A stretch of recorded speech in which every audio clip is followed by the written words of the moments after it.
বাংলাদেশের সারা পৃথিবীর মধ্যে সে তুলে ধরছে সম্মানিত আমার দুঃখ আরও যারা এই প্রতিযোগিতায় অংশগ্রহণ করবে তাদের সম্বন্ধে আপনি কি বলবেন? যারা এরকম তার মতো হতে চায় যে আমি আনাসের মতো বিশ্বজয় করবো, সারা পৃথিবীর মধ্যে এক নম্বর হবো, এবং তার নাম মসজিদে হারামের মধ্যে বলছে আল্লাহর ঘরের সামনে সে ওখানে এক নম্বর হয়েছে, মক্কা শরীফে এক নম্বর হয়েছে। তো এরকম যদি হতে চায়, যেমন মিশর এক নম্বর হয়েছে, সৌদি আরব এক নম্বর হয়েছে, এখন পুরো নাজিল হয়েছে, এদেরকে পিছনে ফেলা এক নম্বর হয়েছে।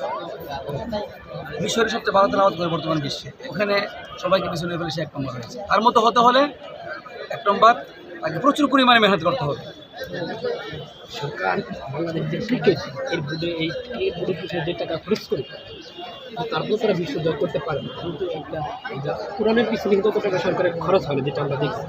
তারপরেও সরকারের মানে খরচ ছাড়াও নিজ উদ্যোগে যে জয় করেন সরকারের মানে কী ধরনের সহযোগিতা করা প্রয়োজন আপনাদেরকে আপনি মনে করেন নাকি সরকারের সহযোগিতা ছাড়াই উঠতে পারবেন? সরকারের সহযোগিতা তো দেখি নাই, করে না, আমার নিজ উদ্যোগে এটা করতেছে। সরকারের দুয়ের মধ্যে আমাদের উৎসাহিত করতো আর সুযোগ দিত। সরকারকে আপনাদের কোনো ধরনের সহযোগিতা করছে? না, সরকার কোনো সহযোগিতা আমরা পাইনি। সরকারদের কোনো মনোযোগ এই ব্যাপারে নাই।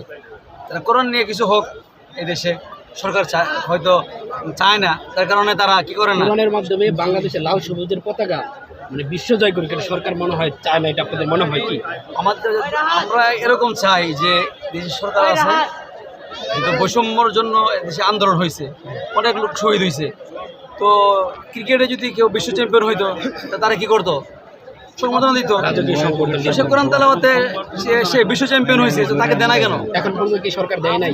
আজকে এখানে কি আজকে সরকার যদি ক্রিকেটকে আপনি বললেন যে কোটি কোটি টাকা খরচ করা হইতেছে এই সেক্টরে, মানে ক্রিকেট ফুটবলের জন্য সরকার কোটি কোটি টাকা খরচ করতেছে কেন?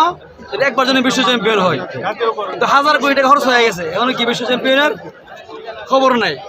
আর আমরা নিজ উদ্যোগে এই বছর সে গতবার চ্যাম্পিয়ন হয়েছে সৌদি আরবে, এবার মিশরে, কই সরকার থেকে আসছে না। আপনারা চান যে সরকারের জাতীয়ভাবে এটা কাজটা আমরা চাই এই যেহেতু এই দেশে একটা বড় ধরনের অভ্যুত্থান হয়েছে বৈষম্যের জন্য, তো বৈষম্য না থাকুক, যারাই ভালো করবে ক্রিকেটে ভালো করলে এদেরকে দেখ, আবার কোরআন তেলাওয়াত ভালো করলে এদেরকে দেখ, সবাইকে সমানভাবে দেখুক, যেহেতু এদের সবাই নাগরিক।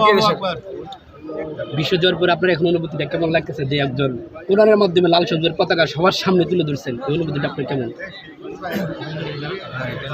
কোনো কিছু জয় হলে আনন্দটা অন্যরকম, সেটা যদি হয় আবার কোরআনের মাধ্যমে, এটা তো অনুভূতি প্রকাশ করার মতো সেই নেই।